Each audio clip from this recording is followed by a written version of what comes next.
The database is a vital part of any software product. There are so many databases available in this era. Many organizations are offering a database as a service. One of the giants is Microsoft Azure, as it is rich in services and features. Hello everyone, this is Dhruv from Edureka, and I welcome you all to this session where I will be talking about Microsoft Azure Database Services. So without any further ado, let's take a look at today's agenda. We will start this session by first having an overview of Microsoft Azure as well as of a database. And then we will understand the different types of Azure databases and the Azure Database Services architecture. And then we will briefly understand different database services provided by Azure and their use cases.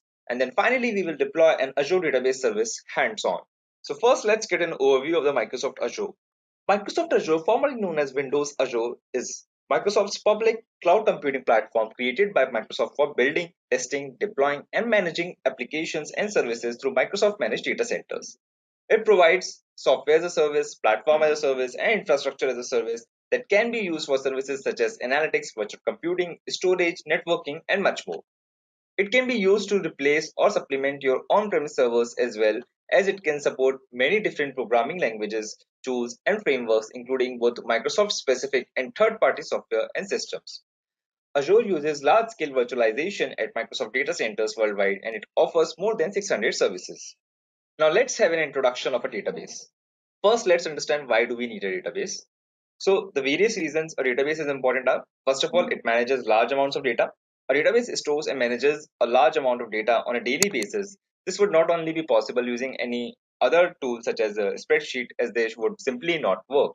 Second is its accuracy. So a database is pretty accurate as it has all sorts of built-in constraints, checks, etc. This means that the information available in database is guaranteed to be correct in most cases. It's easy to update data in a database. So in a database, it is easy to update data using various data manipulation languages available. One of these languages is SQL. For the security of data, so databases have various methods to ensure security of data. There are user logins required before accessing a database and various access specifiers. These allow only authorized users to access the database. So fifth is data integrity. This is ensured in databases by using various constraints for data. Data integrity in databases makes sure that the data is accurate and consistent in a database. The last is easy to research data. It is very easy to access and research data in a database. This is done using data query language, which allow searching of any data in the database and performing computations on it. Now that you have understood the need of a database, let's briefly understand what actually it is. So a database is an organized collection of structured information or data typically stored electronically in a computer system. A database is usually controlled by a database management system. Together, the data in the database management system, along with the applications that are associated with them, are referred to as a database system, often shortened to just a database. So, data within the most common types of database in operation today is typically modeled in rows and columns in a series of tables to make processing and data querying efficient. The data can then be easily accessed, managed, modified, updated, controlled, and organized. Most databases are a structured query language for writing and querying data. Databases are used to support internal operations of organizations and to underpin online interactions with customers and suppliers. Databases are used to hold administrative information and more specialized data such as engineering data or economic models. Example includes computerized library system, flight reservation system, computerized past inventory system, and many content management systems that store websites as collection of web pages in a database. Now that you have an understanding of Microsoft Azure as well as of a database, let's now take a look at different types of databases in Azure. First is relational database. A relational database is a type of database that stores and provides access to data points that are related to one another. Relational databases are based on the relational model, an intuitive, straightforward way of representing data in tables.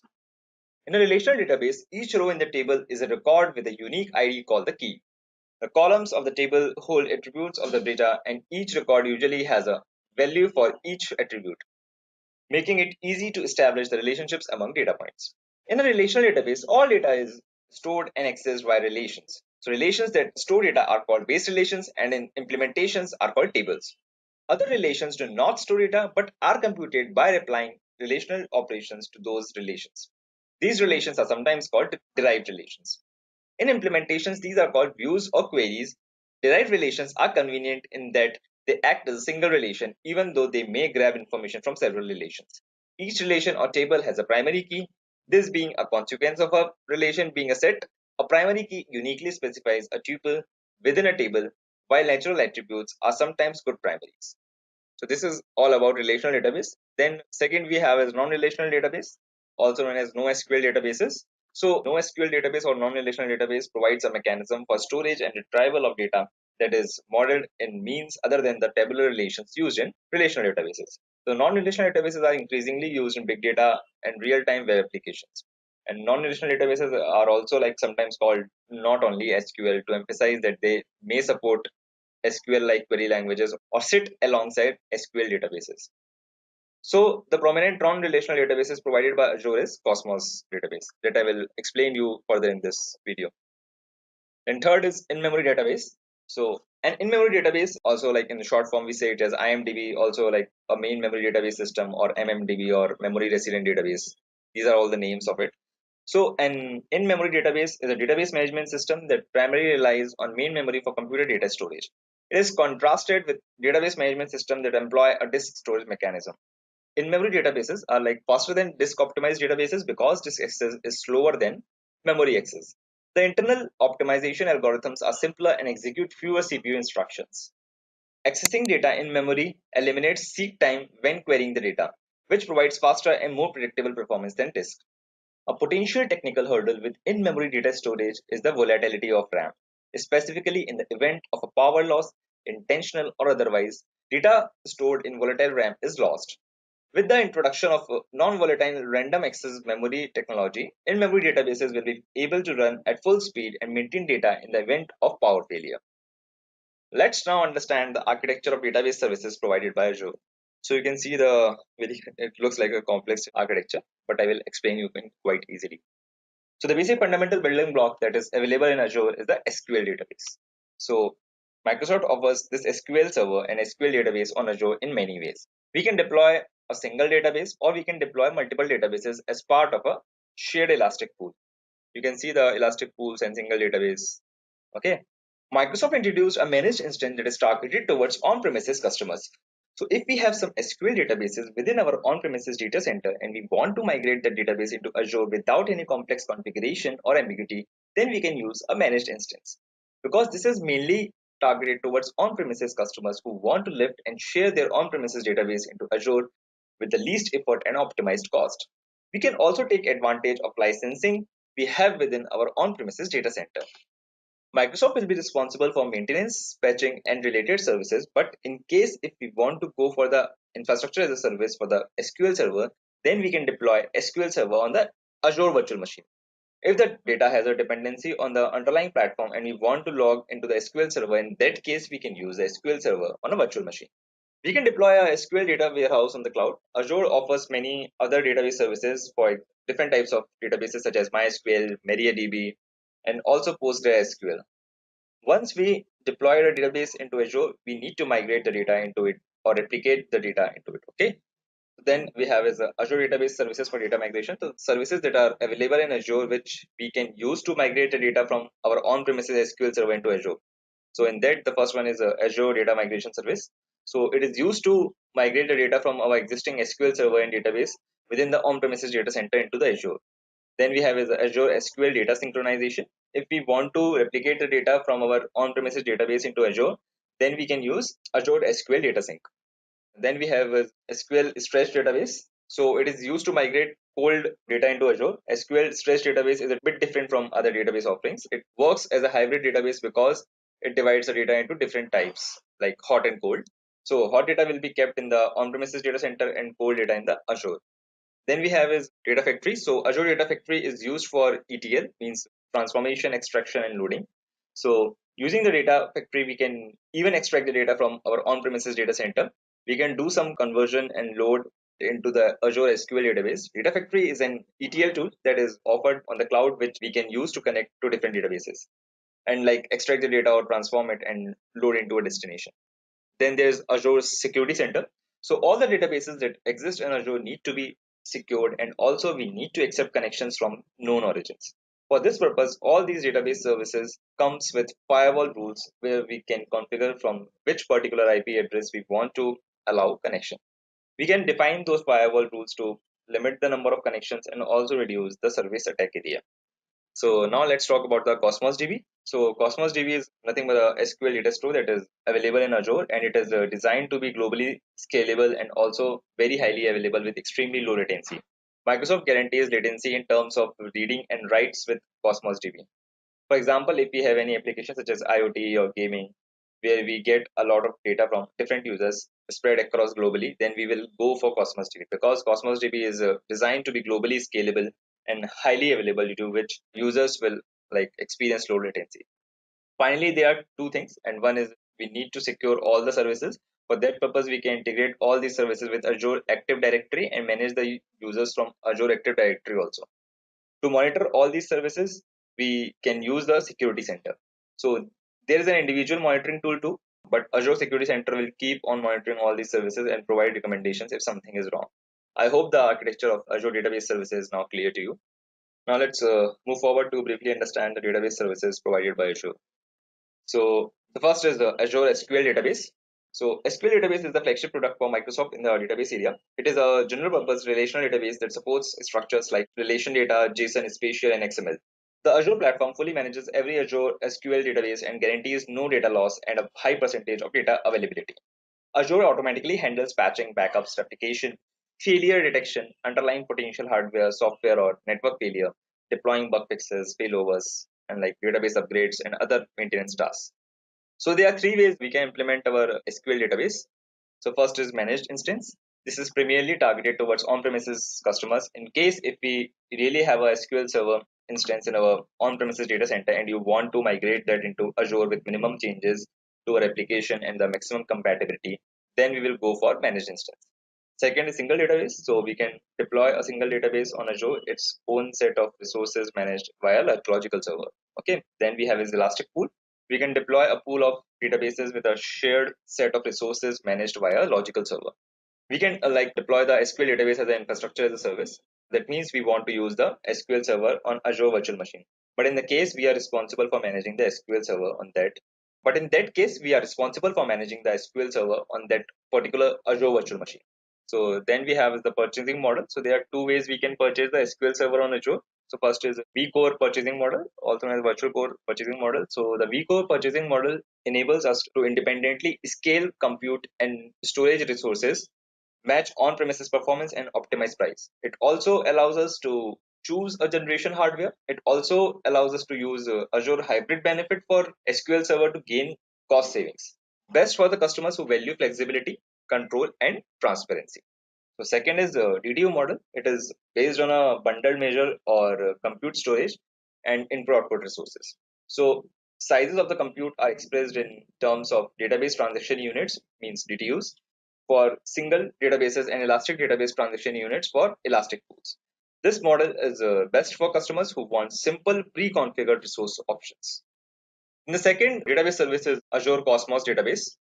So Azure Cosmos Database is a NoSQL data store. It is different from the traditional relational database where we have a table and the table will have a fixed number of columns and each row in the table should adhere to the scheme of the table. In the NoSQL database, you don't define any schema at all for the table. And each item or row within the table can have different values or different schema itself. So now let's understand the Cosmos database structure. First one in the structure is a database. So we can create one or more Azure Cosmos database under our account. A database is analogous to a namespace and it is the unit of management for a set of Azure Cosmos containers. So the second is Cosmos account. So the Azure Cosmos account is the basic unit of global distribution and high availability. For globally distributing our data and throughput across multiple Azure regions, we can add or remove Azure regions from our Azure Cosmos at any time. I mean Azure Cosmos account at any time. So the third is a container. So an Azure Cosmos container is the unit of scalability for both provision, throughput, and storage of items. A container is horizontally partitioned and then replicated across multiple regions. Then let's understand the types of consistency under Cosmos DB. So Azure Cosmos Database approaches the data consistency as a spectrum of choices instead of two extremes. So strong compatibility and eventual consistency are at the ends, but these are many consistency choices along the spectrum. So the consistency levels are region agnostic. The consistency level of our Azure Cosmos account is guaranteed for all read operations regardless of the region from which the reads and writes are served. The number of areas associated with the Azure Cosmos account or whether our account is configured with a single or multiple write regions. Then there's request unit. So we pay for the throughput we provision and the storage we consume on an hourly basis with Azure Cosmos DB. Remember this DB means database. So then there are request units in Cosmos DB means Cosmos database. So we pay for the throughput we provision and the storage we consume on an hourly basis with Azure Cosmos DB. The cost of all the database operations is normalized by Azure Cosmos DB and is expressed in terms of request units. The price to read a 1 KB item is a 1 request unit. All other database operations are similarly assigned with a cost in terms of research units. The number of research units consumed will depend on the type of operations, item size, data consistency, query patterns, etc. For the management and planning of capacity, Azure Cosmos Database ensures that the number of research units for a given database operations over a given dataset is deterministic. And the third database service is Azure Data Factory. So Azure Data Factory is a data integration service based on the cloud that allows us to create data-driven workflows in the cloud for orchestrating and automating data movement and data transformation. Data Factory is a perfect ETL tool on cloud. Data Factory is designed to deliver extraction, transformation, and loading process within the cloud. The ETL process generally involves 4 steps. So the first one is collect and collect. We can use the copy activity in a data pipeline to move data from both on-premises and cloud secure data stores. So the second is a transform. So once the data is present in a centralized data store in the cloud, process or transform the collected data by using compute services such as HD inside Hadoop, Spark, data lake analytics, and machine learning. Third is publish. So after the raw data is refined into a business ready consumable form, it loads the data into an Azure data warehouse, Azure SQL database, and Azure Cosmos database, etc. So fourth is monitor. So Azure Data Factory has built-in support for pipeline monitoring via Azure Monitor, API, PowerShell, log analytics, and health panels on the Azure portal. So then there are components of Data Factory. So Data Factory is composed of 6 key elements. All these components work together to provide a data form on which you can form a data-driven workflow with the structure to move and transform the data. So first one is pipeline. A data factory can have one or more pipelines. It is a logical grouping of activities that perform a unit of work. The activities in a pipeline perform the task altogether. For example, a pipeline can contain a group of activities that ingest data from an Azure blob and then runs a Hive query and an HD Insight cluster to partition the data. So second is activity. It represents a processing step in a pipeline. For example, we might use a copy activity to copy data from one data store to another data store. Then we have data sets. So it represents data structure within the data stores, which point to or reference the data or we want to use in our activities as input or output. Then there are link services. So it is like connection strings, which define the connection information needed for Data Factory to connect to external resources. A linked service can be a data store and compute resources. Linked service can be a link to data store or a compute resource also. Then we have as triggers. So it represents the unit of processing that determines when a pipeline execution needs to be disabled. We can also schedule these activities to be performed at some point in time, and we can use the trigger to disable an activity. Then the last one is control flow. So it is an orchestration of pipeline activities that include chaining activities in a sequence, branching, defining parameters for the pipeline label, and passing arguments while invoking the pipeline on demand or from a trigger. We can use a control flow to sequence certain activities and also define what parameters need to be passed for each of these activities. I hope you have now understood the major services of Azure databases. So now let's have a look at some of the use cases for Azure database services. First, let's see the use cases for SQL database. So the first one is developer or test environment. An important use case for replicating or migrating data to SQL hosted on Azure is for developer or test environments. Before deploying to the production environment, it is pertinent that the data is tested against developer and test environments. So Azure SQL Database can act as a target for such environments.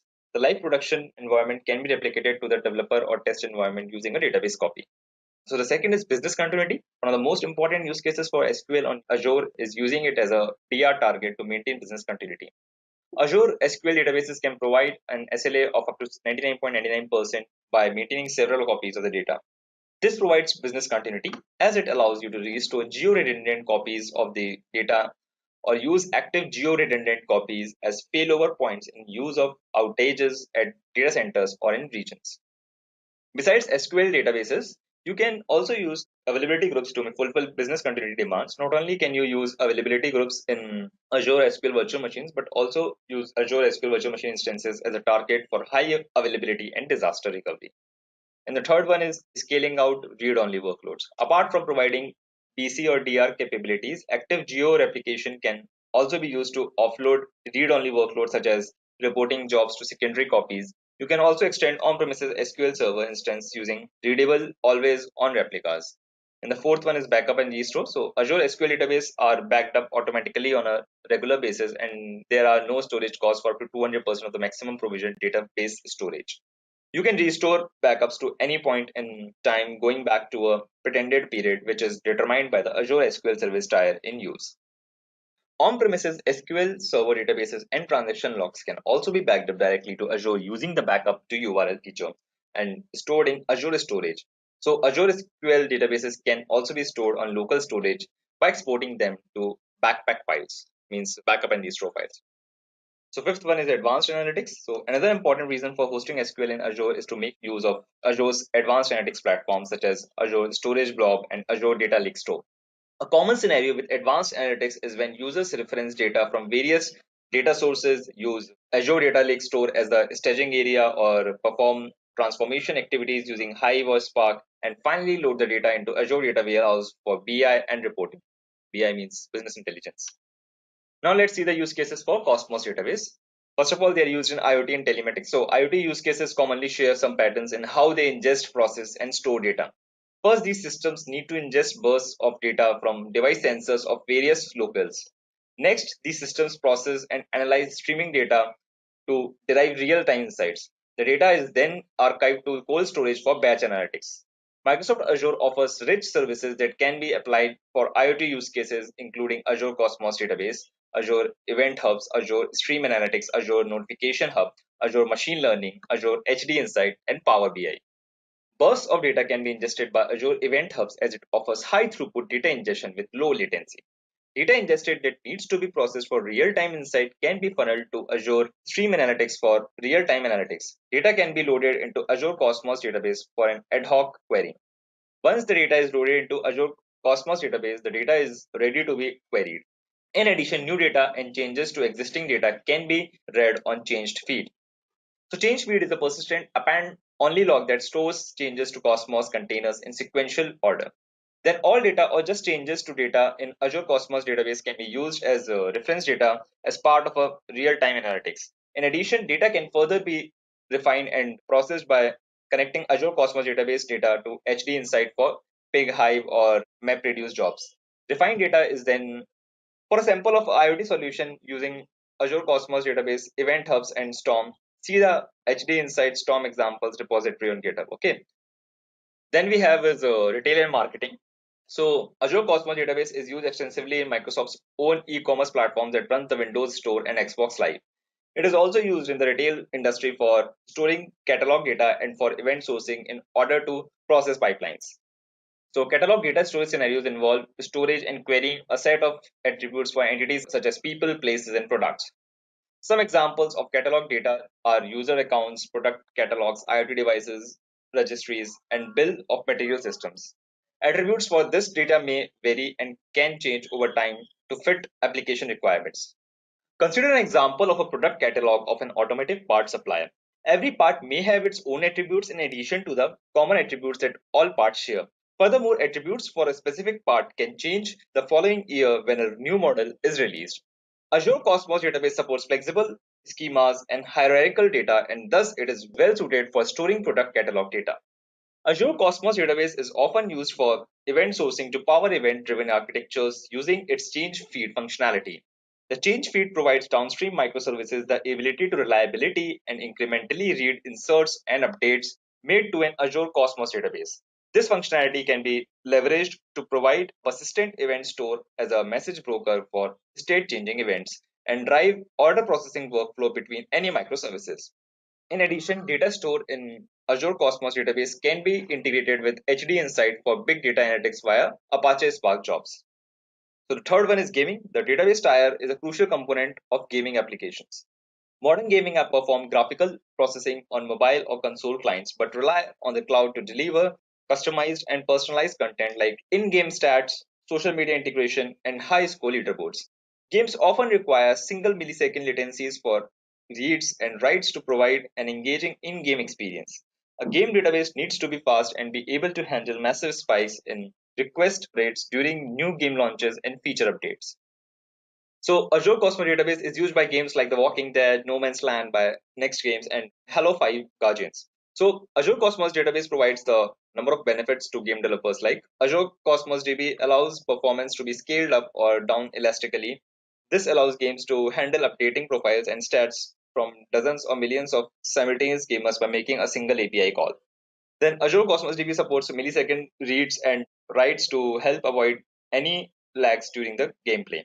Then Azure Cosmos Database automatic indexing allows for filtering against multiple different properties in real time. For example, locating players by their internal player IDs or their Game Center, Facebook, Google IDs, or querying based on player membership in a guild.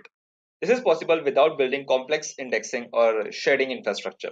Social features including in-game that messages player guild membership challenges, completed high score leaderboards, and social graphs are easier to implement with a flexible schema. So Azure Cosmos Database as a managed platform as a service required minimal setup and management work to allow for rapid iteration and reduce time to market. The last one is web and mobile applications. So Azure Cosmos Database is commonly used within mobile and web applications and is well suited for modeling social interactions, iterating with third-party services, and for building rich personalized experiences. The Cosmos Database SDKs can be used to build rich iOS and Android applications using the popular Xamarin framework. So under web applications, first we have the social applications and then we have personalization. So in social applications, a common use for Azure Cosmos Database is store and query user-generated content, means UGC. So for web, mobile, and social media applications, some examples of a user-generated content are chat sessions, tweets, blogs, posts, rating, and comments. Often the UGC in social media applications is a blend of free form text, properties, text, and relationships that are not bounded by rigid structure. Content such as chats, comments, and posts can be stored in Cosmos DB without requiring transformations or complex object to relational mapping layers. Data properties can be added or modified easily to match requirements as developers iterate over the application's code, thus promoting rapid development. Applications that integrate with third-party social network must respond to changing schemas from these networks as data is automatically indexed by default in Cosmos database. Data is ready to be queried at any time. Hence, these applications have the flexibility to retrieve projections as their respective needs. So the second thing in web and mobile applications is personalization. So nowadays, modern applications comes with complex views and experiences. These are typically dynamic, catering to user preferences or moods and branding needs. Hence, applications need to be able to retrieve personalization settings effectively to render UI elements and experiences quickly. JSON, a format supported by the Cosmos DB, is an effective format to represent UI layout data as it is not only lightweight but also can be easily interpreted by JavaScript. Cosmos DB offers turnable consistency levels that allows fast reads with low latency writes. Hence, storing UI layout data, including personalized settings as JSON documents in Cosmos DB, is an effective means to get this data across the wire. So these are the use cases for Cosmos DB. Now that you have a theoretical understanding of Azure Database Services, let's now see a simple deployment of a database service on Microsoft Azure. Just simply type Microsoft Azure on Google. What you can do is you can create a free account on Microsoft Azure. You get 12 months of free services and around 40,000 rupees of free credits also for using the services. We can just directly open the console from here. I'll just sign in. So for deploying a simple database service, so what we are going to deploy today, we can like deploy Cosmos database, like I've explained to you what is Cosmos database or NoSQL database it is. So we can just go to console, to the portal I mean. You can go to the portal. You can create a resource from here. You can search for Cosmos. Comes like Azure Cosmos, yes. You can see here like free credits. I have a free trial account, so it is showing that I have 14,500 free credits. So this is the like credit amount you get for in a free trial. Okay, so you can create a Azure Cosmos DB from here. Which one you want to create? Like you can create Core SQL one. So resource group, you can give a new one, or we have an existing, we have a cosmos one, resource cosmos. So if you want to choose the existing one, or if you want to choose the new one, okay, so you can choose the existing one from here, or if you want to create a new one, then create new one, source one cosmos. I hope that works out. Yeah, then give any unique name for this, like I will give demo underscore cosmos 123. Okay, it cannot contain underscore, remember these things. Okay, it just cannot contain this, so 1 2 3 4 I will. Okay, it's not available, so I will give 5 also. Yeah, it's available now. And like, choose your location, whichever location you are located in. You can use nearby location. So mine is Asia Pacific Central India, so I've chosen this. So free trial account is already there, I applied for it. Then you can just review and create. Before getting deployed, it will show you the review for it. So remember that on the basis of the location we have selected, the creation time will differ. Okay, so you can review it, all the information what you have inserted. So now you can create. So deployment is in progress, it will take a few minutes. You can see like how the resource has been created. Deployment is in progress, will soon be created. You can check details for it from here. Let's go to portal again, like it is already pinned here, or you can search from here. Okay, for Azure Data Cosmos DB. So you can just click here. So it is showing that it is getting created. This is the one I have created before only. This one is creating. It is still in progress. Let's refresh one again. You can see the processing going on here. Yeah. So your deployment is complete, showing. You can go to resource from here also. Or you can just refresh it from here. So yeah, this is how it's been created. You can open the resource from here, and you can go to activity log or data explorer. You can create a database, anything, or you can see the consistency of it, like default consistency and everything. So that's how Cosmos database has been deployed. So I hope you have understood this deployment. With this, we come to the end of today's session of Azure Database Services. I hope you had a great time learning and understanding about it. And if you have any queries, please feel free to leave them down in the comment section below. Until next time, thank you.